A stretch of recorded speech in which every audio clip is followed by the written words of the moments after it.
What is up, everybody? This is Adam. Welcome back to Fouled Out. I am coming to you live from the beautiful courtyard in Cartersville, Georgia. I'm on a work trip again this week, but with everything going on with March Madness, we could not take the week off. So I'm going to be flying solo today. The scheduling didn't quite work out with Matt. I lost him kind of last minute. So that stinks. I feel like whenever I got to do this without Matt, I miss him. It's tough, but I will get through it because we got a ton to talk about. I am going to go over the winners and losers from the first week of the March Madness tournament. It would be super easy to say, oh, yeah, Connecticut won their first two games, so they're a winner, and Stetson lost, so they're a loser. But we're looking at more big picture items more than just who actually won and lost the game. And then I'm going to get into the Sweet 16 and the Elite Eight a little bit, the games that I am looking forward to most coming up in the next couple of rounds. What did the first couple of games mean for certain guys' draft stock? And who are the players that we're watching now? Because I think the majority of the players that we picked last week to watch in this tournament may be out. So I hope you guys check those players out while you could. Still plenty of great basketball games left and still plenty of great players left in this tournament to watch. So just a reminder before I get started, you guys can reach out to us, fouledoutsports@gmail.com. We really appreciate you guys listening and we would love to hear from you. So drop us a line. I promise you're not going to get like spam mail and reminders and all that stuff. We actually take the time to respond to all of our fans who reach out to us there. I've been having a couple email conversations with a couple different people who have reached out to us, and it's been super fun. So reach out to us. Let us know what's working for you, what's not, and what you want to hear more of on the podcast. So with that said, let's bring in the music and let's go.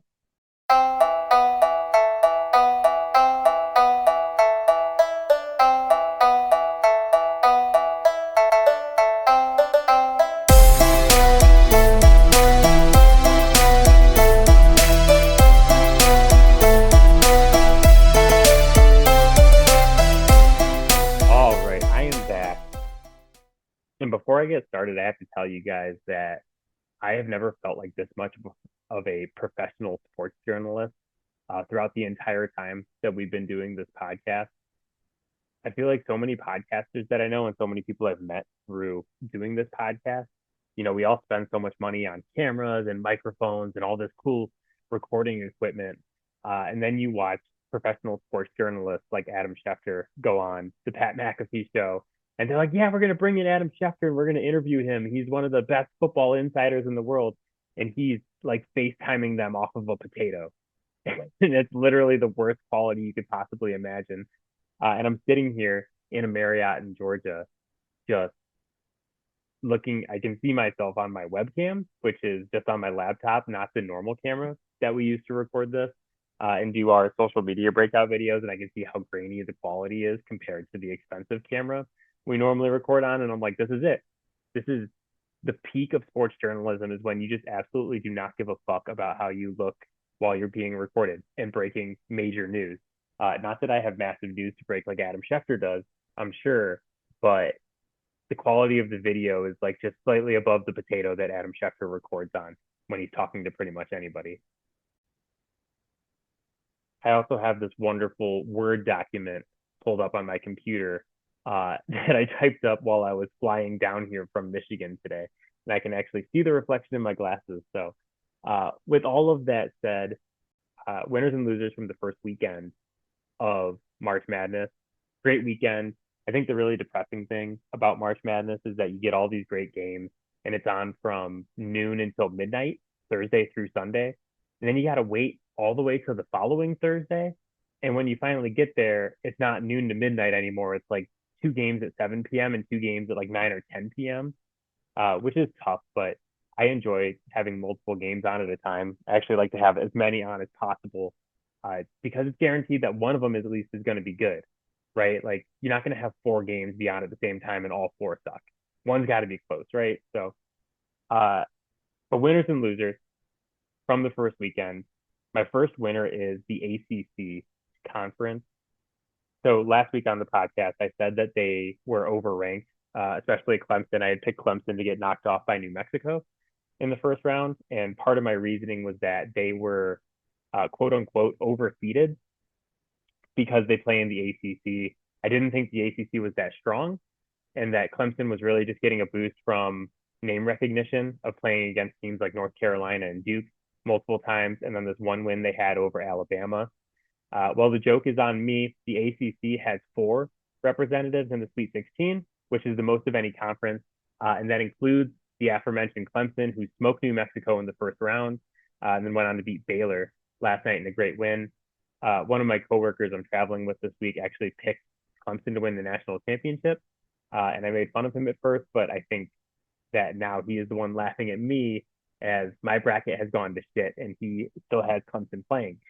So credit to them. I think the conference is a lot stronger this year than I had anticipated coming into March Madness. And while we're talking about the ACC, we also have to talk about ACC tournament champion NC State, who upset Texas Tech in the first round and then kind of catches a break in the second round going up against the Oakland Golden Grizzlies, a 14 seed. But a 14 seed that was playing good basketball and played a great game against NC State. I hadn't watched a ton of NC State this season, to be honest. They won the ACC conference tournament and were only an 11 seed, so it kind of tells you about how their regular season went. But holy cow, man, DJ Burns Jr. is legit and has instantly become my favorite player in this entire tournament. If you haven't watched him for some reason, he is 6'9", 285 pounds, and looks like a refrigerator on wheels out there. He really looks like he's be playing defensive tackle for the Wolfpack football team instead of being a center on the basketball team. But he's like super nimble, fun to watch. If you watch the NC State versus Oakland game the other day, the 11 seed versus the 14 seed, every time he got the ball, Oakland was throwing like two or three dudes at him. They were seriously just triple teaming him at one point because they had no idea what else to do with him. If they left him one on one, he was just destroying whoever was on him and scoring. And then when they triple teamed him, he was passing out of triple teams really effectively and finding guys. And you just don't expect like that level of nimbleness and skill from a dude that big. So that's been super fun to watch. But overall, like I definitely should have given the ACC more credit, and I think that's a big reason that my bracket suffered this year is because I didn't want to do that. But North Carolina, Duke, Clemson, and NC State all in the Sweet 16. On the other side of that, my first loser is the SEC. They do have two teams in the Sweet 16, Tennessee and Alabama. But in the first round, they had in the first round, they had 3 seed Kentucky lose to 14 seed Oakland. And then if that wasn't bad enough, they followed up with Auburn losing to Yale, a 4 versus 13, which hilarious because one of my best friends texted me and said that he had Kentucky winning the national championship. He's like, man, your national championship is gone before you could even catch your breath this year. And I made fun of him. And I had Auburn losing to Purdue in the national championship. So the very next day, I instantly lose a team I had playing in the Natty as well. So that was disappointing, but a fun upset. Aside from those two, which were like the two big first round upsets, Oakland and Yale advancing. South Carolina, 6 seed loses to Oregon. Kuznard, who was a guard at South Carolina for 4 years, transfers, goes to Oregon, comes back and drops 40 points against his old team, knocking them out of the NCAA tournament. I had Oregon going pretty far, and I was actually anticipating Kuznard being one of the stars of the tournament. We talked about the players to watch last week. We didn't mention him, but I was like, man, with that scoring ability, he's a tough guard. He's finishing tough at the rim, just put up 40 on his old team. And to give him credit, he had a great game against Creighton as well. They went to double overtime against Creighton. They just couldn't pull it out. And I think if he had, we would be talking about him a lot more than we are right now. And he's definitely a prospect where when we get closer to the NBA draft, I got to kind of catch up on some of his tape from this season and really see what I think about him as a prospect. Because I'll fall in love with these guys during March Madness just because of how well they play when the stakes are super high like this. And I got to go back and say, like, okay, is this guy really someone I like, or did I just watch him drop 40 in March Madness? And I was like, that's my fucking dude. That's the that's the guy that I want. But South Carolina, number 6 seed, loses to 11 seed Oregon. Florida loses to Colorado 102 to 100 in a game that had the least defense played of any college basketball game that you'll see in this tournament, except for maybe Houston and Texas A&M, which was a great game over the weekend as well. A&M put up a great fight against Houston, but they're out as well. So brutal first round, especially for the SEC, losing your 3 seed, 4 seed, 6 seed, 7 seed, and then Texas A&M beats Nebraska, and then loses to Houston in the second round. So that's tough. So they still have 2 seed Tennessee. They got 4 seed Alabama in there. I was watching that Alabama versus Grand Canyon game yesterday, and this is being recorded on Monday, by the way. So if this comes out Wednesday and something crazy happens between now and then, don't blame me. But I was watching that game against Grand Canyon, and Grand Canyon was keeping it close. And I was like, oh my God, man, if Alabama doesn't make it to the Sweet 16 and the SEC has 8 teams in this tournament and one makes it into the Sweet 16, like, are we switching that title from the Big Ten to the SEC? Because we made fun of the Big Ten a lot on this podcast last year, the last couple of years, for having like 7 teams make it and only one team advances. That's the SEC this year, man. And as good as Tennessee looks, I am nervous for Alabama, especially because they're going up against North Carolina, who should beat them. And you may go from having all of these conference tournament teams to like not having Alabama, and then like it's not a guarantee that Tennessee's going to beat Creighton in the Sweet 16. So we'll see how many teams they get into the Elite Eight, but I think it's already been an extremely disappointing tournament for the SEC as a whole. And speaking of Grand Canyon, I was texting my dad this yesterday. Is that like, has there ever been a school that sounded more like a creative school from an NCAA football game? The Grand Canyon Antelopes. That feels like a school that like a teenager made, and they're like black and purple, so they have like kind of a sweet color scheme. I was like, there's like a teenager somewhere who's like doing a creative team and making this school. So they were fun to watch. It's kind of a bummer that they're out. They're a team that's made the NCAA tournament a couple of times. Finally got their first NCAA tournament win, so that was good for them. But not Cinderella this season. Winner number 2 is the Oakland Golden Grizzlies, local school to where I live. They're about like half an hour from my house, and they're a school that's had a good basketball program for a long time, but never had like that moment. Their coach has been there for 40 years. Think about that, 40 straight seasons, and didn't get fired, didn't quit, didn't move on to another job, even though the basketball program's been good. And he kind of finally gets his moment. The school finally gets a moment, and they beat number 3 seed Kentucky. So Golden Grizzlies a winner, and by extension, Louisville, Kentucky's biggest rival, because even though they didn't make the tournament this season, which should be embarrassing, they get to watch 3 seed Kentucky lose to this tiny school from Michigan.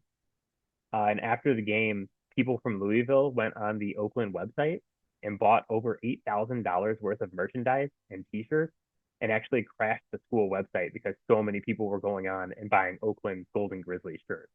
So uh, that was fun. Jack Golke was obviously one of the huge stories of the first couple rounds of this tournament. He hit 10 threes against Kentucky, which was second all time for an NCAA tournament game. I think the record is 11. And he tried to hit 11. He really tried his best. I was watching Golke in the Kentucky game, and then also in the game they lost to NC State. And I was thinking to myself that if I was drafting guys that I watched this weekend to play with, like if I had to pick people that I wanted to play basketball with, that Jack Golke would be my very last pick. He is the person that I watched in this tournament that I would want to play with the absolute least. Because as fun as the story was, that guy did not see a single shot that he did not like during the first 2 rounds of this tournament. And as much as he kept his team in these games by shooting these threes, he took the most ridiculous threes I have ever seen by any basketball player at any level not named Steph Curry. And in a lot of ways, I think he shot his team out of that NC State game as well, because they were getting good possessions there for a while, and a lot of them ended in these crazy Golke threes. And like when they go in, they're sweet, but I would hate to play basketball with that guy. Even like pickup basketball, we've all played with that guy before, who just takes a shot every single time he gets the ball, and that's who Golke reminded me of this weekend. I don't don't remember seeing him pass the ball literally one time. I think I saw him hand the ball off one time because he was double teamed, and they got the ball right back to him, and he instantly jacked up a three. Like every single time he touched the ball, I was like, this guy's shooting, and that's not the type of guy that you want to play with. But he gets an NIL deal from TurboTax for how good that first game was. So, overall, great moment for them. They came very close to beating NC State as well. Just really botched that last possession of the game. Like, I always complain about college teams executing near the end of the game situation, especially when it's like, okay, we got the last shot, and then you have a hot shot, hot dog point guard who wants to go ISO and dribble out the clock and then take some crazy deep three to try to win the game. They didn't do that.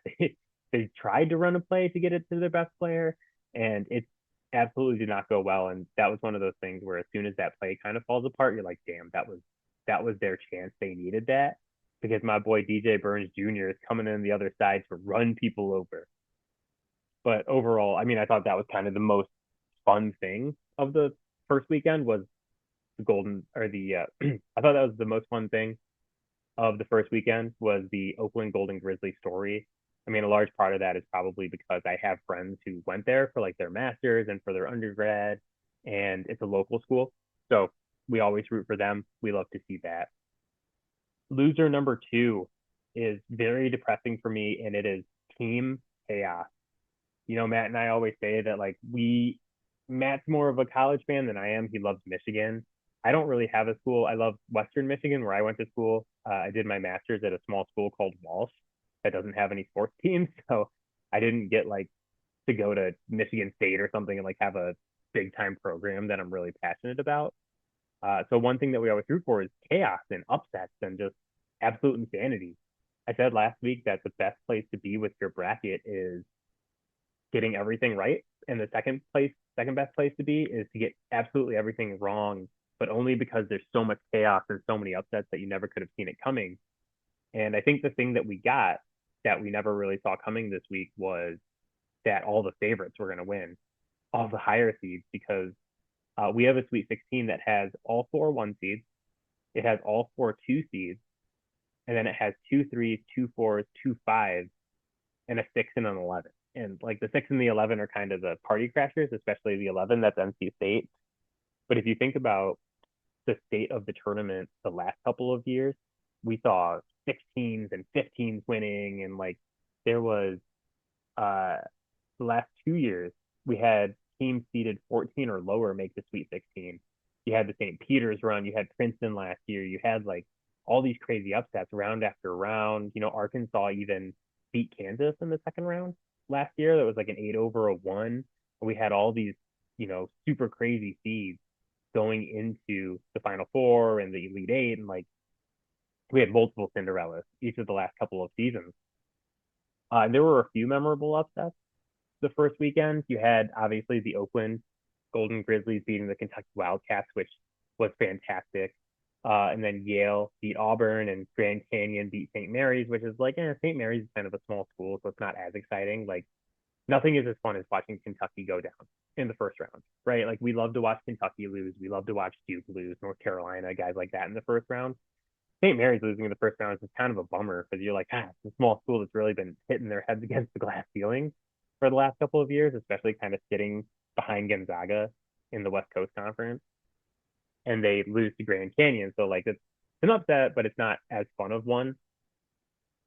And it really makes you wonder, like watching, kind of looking at what we're looking at this year, where it's having all the ones and all the twos in, and how good those teams are, and really the fact that our Elite Eight could easily be 4 1s and 4 2s after this weekend, or after the first set of games this weekend. Makes me wonder if the NCAA tournament is really settling down from all the COVID craziness. These good schools are out able to use like NIL and the transfer portal to really go and fill their holes now. Like I think of Arizona getting someone like Caleb Love from North Carolina. It's like they're like, God, we really need a point guard. Oh, hey, Caleb Love's in the transfer portal. Let's get him to come over here and play point guard. And so you don't have as many weaknesses through attrition and guys leaving. And then some of these smaller schools, you're not getting like the sixth and seventh year of eligibility that people got during COVID. So it's not always like, oh yeah, we have five guys that have been together for 6 years at Princeton, and now we're gonna go and beat like a two seed or something like that. So I thought that was really kind of a bummer. The first couple of rounds of the tournament, like we have NC State, but NC State is a big school, or they're at least like a medium-sized big program, if that makes sense. And they don't feel like a traditional kind of underdog, even though their story is pretty crazy. They're kind of going the Connecticut route of they won 5 games in 5 days to win the ACC tournament. They pulled the upset on Texas Tech in the first round and then beat Oakland. But now you're kind of running into a buzzsaw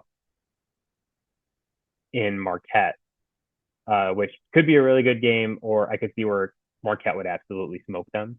Which, by the way, I was watching that Kolick kid, the point guard from Marquette, in their game this weekend, and the only thing I could think of in that Colorado game is how does Kolick not play for Duke? Like he just looks like an annoying white basketball player, and I feel like that guy should play for Duke. And I feel like if he played for Duke, we would hate him. But since he's on Marquette, it's just like, wow, that Kolick kid's really good.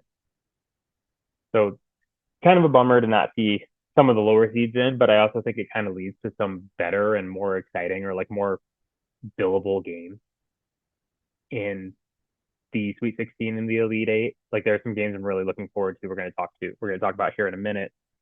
But one more side note before I go to the next winner, there is no worse feeling than picking an underdog who you haven't watched this season, and then because I'll admit, like I have not watched a lot of these smaller schools this year leading up to March Madness, and I'll pick the upsets without having seen the school before based on like stats and matchups and stuff, and I might watch some tape on the school, but you just get a feel for these upsets sometimes. If you turn on a game and it's your first time watching some of these smaller schools and you look at the dudes trotting out there and you think, man, if I saw that dude at the YMCA, I don't think I would be afraid of him playing him in a basketball game. And I'm not saying by any means that I could beat anybody who is playing in this tournament in basketball, but they're just not very intimidating looking sometimes. I'm going to say that super nicely. Uh, and you just know you're going to lose. You're like, I picked the wrong upset. I messed that up. So my new rule I'm instituting next year is that before I pick any upsets in March Madness, I'm going to watch every single one of these teams. And if I turn a team on and they have players that I would not be afraid of if I met them in a rec game at the Y, I'm not picking them.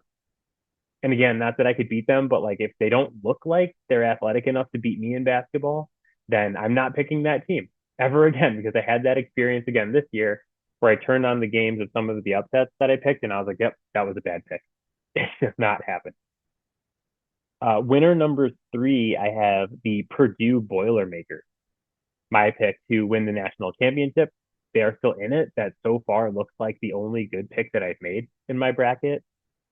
They dominated the first two rounds of the tournament, which they absolutely should because they're a one seed and they're playing a 16 and a 8 or a 9, whatever Utah State was. But that has not been an easy thing for Purdue lately. As good as the basketball program's been, we talked about in Zach Edey's time here that they are like 1-3 in the tournament. They lost to a 16, a 13, and like a 15 or something like that. So it's been a very rough go for them in the first round. And that first round game against Grambling State was actually a little bit close for a little bit. And you kind of feel everybody's tightening up and they're like, oh God, not again, Purdue. And then they go on to play Utah State, who won the Mountain West Conference this year, which was a good conference that had a lot of tournament teams in it. And people felt like the Mountain West was underseeded, which proved to be wrong because they all got smoked. And they absolutely, Purdue absolutely beats the shit out of them and set the school record for most points scored in an NCAA tournament game. And on the way, Zach Edey, the center for Purdue, the best player in the country, a guy we talked about ad nauseum on the podcast last week, drops 30 and 20 in the first round and then 23 and 14 in the second round. So he's been awesome. Purdue has not Purdue'd yet. They're actually Purdue in it. They're winning games and they're winning by a lot. Like they dominated both of those games. The final score was very lopsided. So it's going to be interesting. They play Gonzaga this week, who, like, I'm very mad at myself because throughout my time watching college basketball, I've loved Gonzaga and I've picked them to go really far in the tournament multiple times, only to be let down over and over again. And then this year, I was like, you know who I love? McNeese. Fuck Gonzaga. McNeese is winning this game. And then Gonzaga absolutely smokes them, which I have still not heard the end of from my dad. And then goes on and beats the shit out of Kansas too. So, they're a great program. They have the infrastructure to keep having deep tournament runs even during down years. So Purdue, like you looked really good so far, but now you got to play a real team in the Sweet 16 and the team that's been playing really good basketball lately. So that'll be fun to see. But you got to give credit to Purdue. They made it to the Sweet 16, which is great. They haven't been upset yet, and I still think that we are in the midst of Purdue's Virginia run. Virginia lost to UMBC. The 16 seed became the first one seed to ever lose to a 16. Super embarrassing. And then they come back the next year and win the national championship. I still think that that is very much on the table for Purdue, especially with how they've looked through the first two games of this tournament. And I'm still rooting for them. Obviously, I think that's my only chance of winning my pools is that nobody else in my pools picked Purdue, like except for maybe one other person because of Purdue's history. So if they win, that's my shot to kind of climb back in this thing. Loser number 3 is Reed Sheppard's draft stock. So if you don't know who Reed Sheppard is, he's a guard from Kentucky. We talked more about Rob Dillingham, the other freshman who was his running mate this year last week, because that was one of Matt's favorite guys to watch in this tournament. But Reed Sheppard was or has been a highly ranked prospect throughout the year. There were even points of the season where draft analysts had him as the number 1 prospect in the NBA draft. And we've talked about how bad this draft is a lot on this podcast. So you guys know that if you listen to the pod, that this is a really, really bad draft. But still, like Reed Sheppard was the top prospect in it at many points this season. And if you watch that Oakland game, man, it's just like, what the fuck was that? I didn't know he was out there the whole game. Honestly, I was looking for him the whole game, and I was like, oh yeah, there's Reed Sheppard. Like, and I've watched him play at various points this season, and I understand why he's highly ranked in this draft class. From watching his tape and from watching other games of him this season, but like, man, when you have that kind of performance against the Oakland Golden Grizzlies, now we have a problem. Now I'm knocking him down the draft board for that performance. He comes off the bench and goes 1 for 5 for 3 points. Did a shitload of cardio most of the game, just kind of running up and down, looked a little bit afraid to shoot. He hits the 1-3 at the end, and that's pretty much it. That's the only thing that saved him from having an absolute nothing burger. And then like Dillingham, meh, in that game as well. So like the spotlight looked way too bright for Sheppard, and then a little bit too bright for Dillingham too. And I look at these guys and I'm like, God, they're so high on everybody's draft boards in a bad draft class. And you have this other guy, Antonio Reeves, like he was awesome, man. And at least I know he's going to show up when it matters. He was 11 of 18 for 27 points. And these other guys, these like highly touted freshmen that they always bring in, they're like, we're going to win a national championship. We're just going to play all these like 5-star freshmen. We're going to be super cool. We're Kentucky. Uh, they both absolutely shit their pants on national television. And I think that's something that's going to be really important when we get to draft evaluations for these guys as well. Kentucky now 1-4 in their last 5 NCAA tournament games. That's a little bit misleading because the first loss of the 4 was coming at the end of like a deep tournament run. But the fact remains, 2 of the last 3 tournaments they've been in, they've gone home in the first round. And then the other one, they went home in the second round, I believe, to St. Peter. So not great for Kentucky as of late. And we talked about on the podcast last year after they got eliminated that the thing about Kentucky is I think that they're a school who says they really care about basketball, but they care more about the things that go with basketball than the actual basketball. Like I think they like having Calipari there because he's a big personality and he gets all these guys in the door, and you have all these NBA guys who he coached who loved it. Like they all loved him. Devin Booker and Anthony Davis and like all these guys who came through Kentucky are all like, oh yeah, like he's the man. We loved him. And you're able to say like, oh, look at all these all-stars that we have in the NBA, and look at all of like these banners that we have from when we used to win national championships, and look at all these guys that we have going high in the draft and how exciting all of our prospects are. But you're not winning actual basketball games when it matters. You're just kind of making money and getting NBA guys in and out the door in one season. And if you really cared about basketball, I think that Calipari would be on the hot seat and maybe would have been fired by now.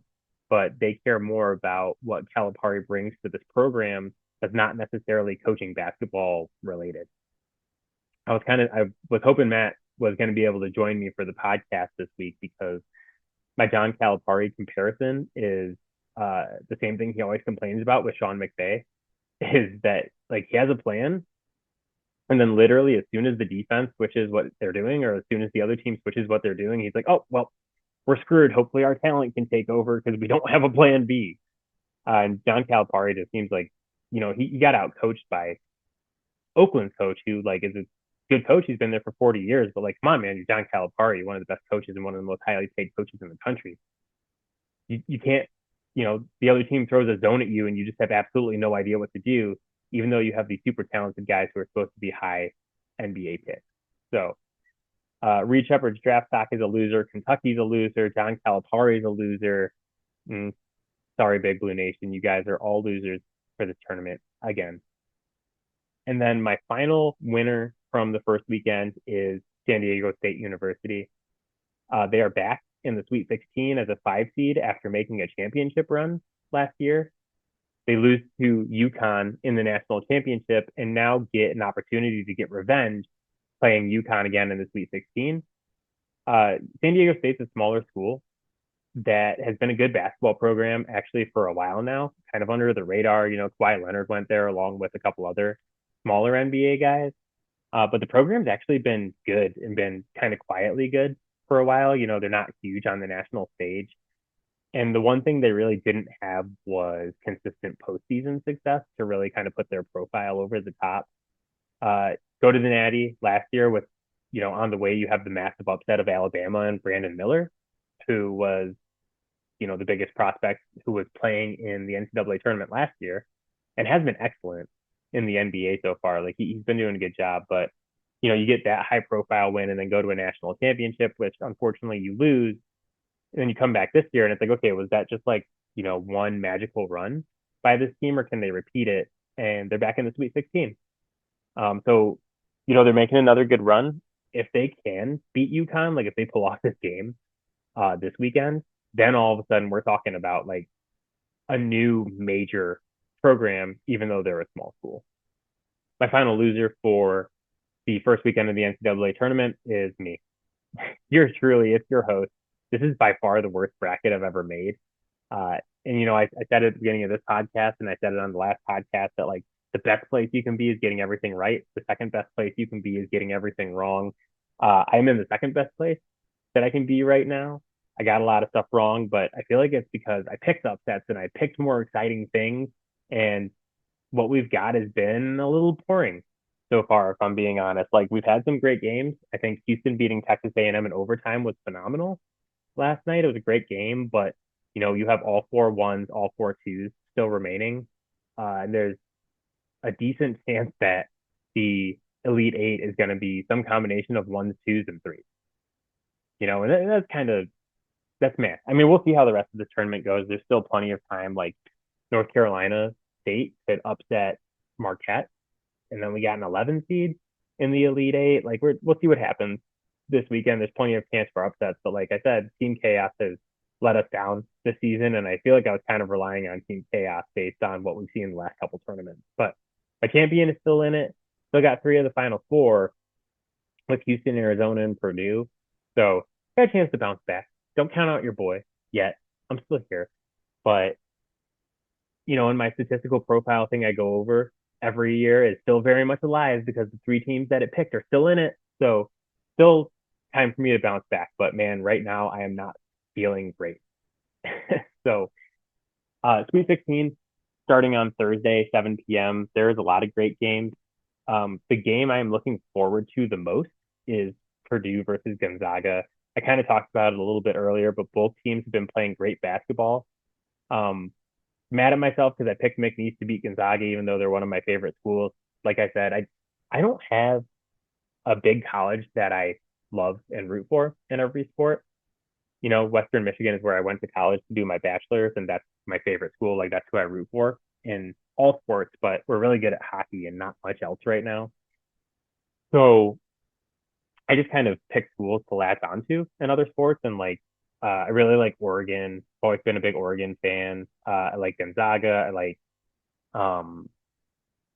Arizona is a school I've always like there's just schools I like, and Gonzaga's always been one of them. And I picked against them, and I paid for it karmically. Really looking forward to that game, along with Creighton plays Tennessee. I think that's going to be a lot of fun. Duke and Houston. And then again, like San Diego State and Connecticut. See if San Diego State can get revenge. That's the thing about not having a ton of chaos in the NCAA tournament, is that when the bigger, better teams advance who've been really good all season, the matchups start getting like real sexy this time of year, where you're like, damn, like I'm gonna watch Houston versus Duke and then follow that up with like Alabama and North Carolina, Illinois versus Iowa State. Like, yeah, man, it's gonna be hopefully banger this weekend, because there was a lot of games in the second round that were kind of tough watches as well, with blowouts and with stuff not being as fun. For the Elite Eight, my favorite potential matchup is Arizona versus North Carolina, which would be a 1 and a 2. But if you remember, Caleb Love, the point guard for Arizona, played for the Tar Heels for a couple seasons and led them on that really deep Magic run they had a couple of years ago as an 8 seed or a 9 seed. Then he transfers to Arizona, and now he's on an Arizona team that has national title aspirations, with his old team potentially standing in his way. So I think that's super fun. I think you saw that on a smaller scale with Kuznard at Oregon, who I mentioned earlier, who dropped 40 on his old team. This is going to be like big time.